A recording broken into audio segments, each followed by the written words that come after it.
Hello everyone, welcome back to another video on my channel today. I'm going to be showing you the best plugins to use for a loud and clear mix. I've put together this quick little demo project here to sort of demonstrate these techniques. These are really useful and I use these in pretty much every track to be able to get that clarity while still pushing like a mix and master to be very loud at the same time. Now if you learned something from this video and it helps you out, be sure to drop a like on it and subscribe. Also let me know in the comments what you think of the tips and if you have any of your own. But we're going to go ahead and jump straight into it here.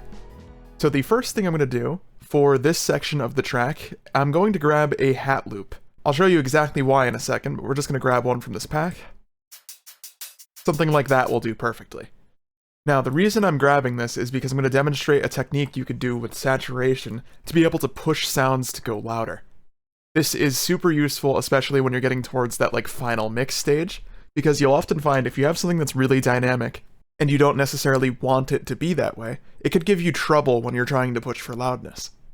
So number one, I'm going to put this on a mixer channel so we can affect it like so, but I want you to take a look at the waveform right here. Obviously, as I said, this is a hat loop and it sounds like this.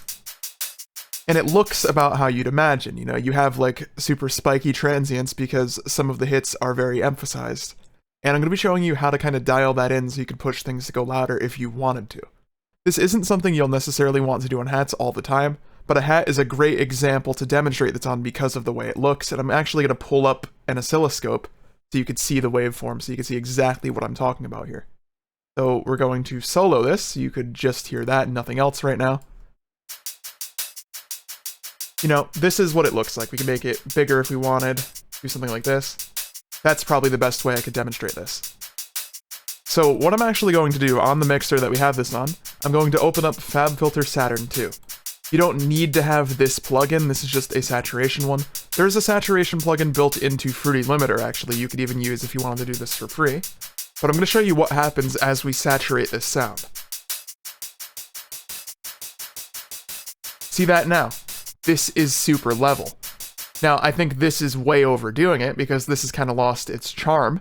But the reason I'm showing you this is because if you have a layer that this works on and sounds good, and this is something you could do to anything, like a lead, a bass, whatever you want, now that you don't have like transients all over the place and the sound is more like inline, flat, and controlled, that means it could be turned up quite a lot before it's actually breaching your limiter.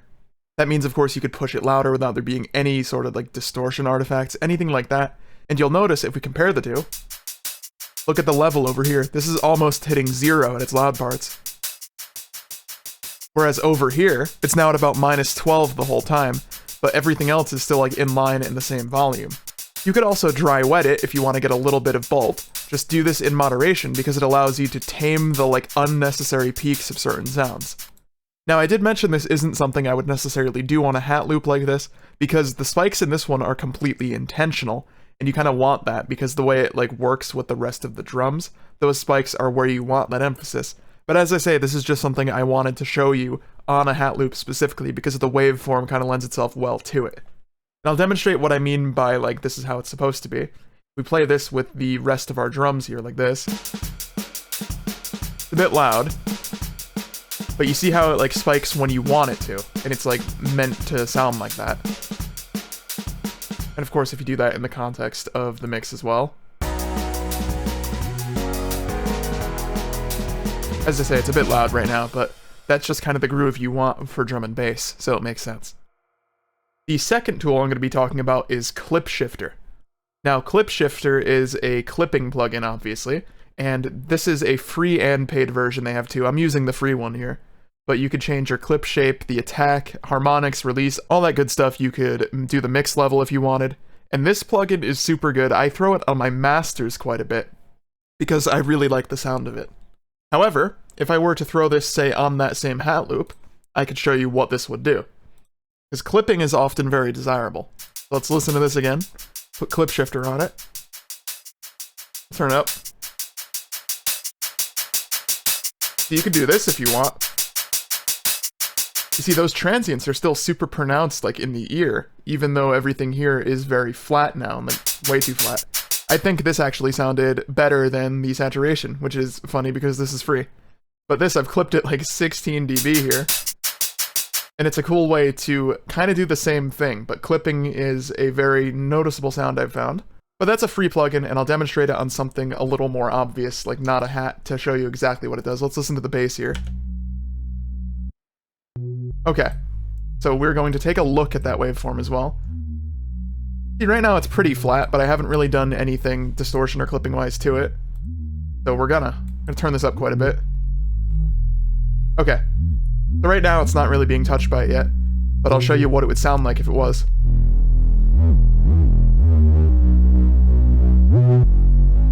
See, that's like obviously distorting now, but I kind of like it. I think it sounds good, and that's 17 dBs of in-gain. But obviously you turn the out-gain down to re-level it to where you want, and you get something really flat like this again. And do you remember exactly what I was saying before about how, like, if you have something that's flat, not very spiky, it's going to react better to like a limiter, like on your master chain or something, and you'll be able to push everything louder without it actually going into that and sounding bad. So now if I were to listen to like the whole track here, this sound will actually probably fit in really well. Bit loud, but yeah, like this. Versus before, when it was like this. So obviously that's a tone thing. You could like this better because it's less distorted, or have this one turned down.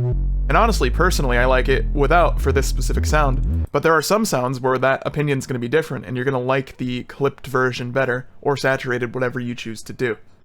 But as I say, Clip Shifter is incredibly useful because, one, it's free and you get that really nice effect out of it. And I'll show you how good it is on a master as well if we listen to the whole track here. You see, this is not really hitting it yet. This is a quieter mix of mine, but I can just up the in-gain a bit. Still sounds good. And look how loud this is now suddenly. Like, look at this. We are there.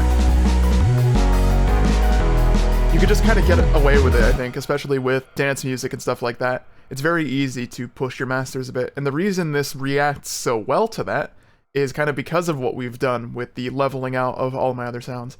I do like that saturation trick on leads, on basses, whatever we want. I could probably demonstrate that a little bit better if we open up a different project, which I'll do right now. Right, I've opened up a different project, and this one I think is going to be a great example of it, because we have this.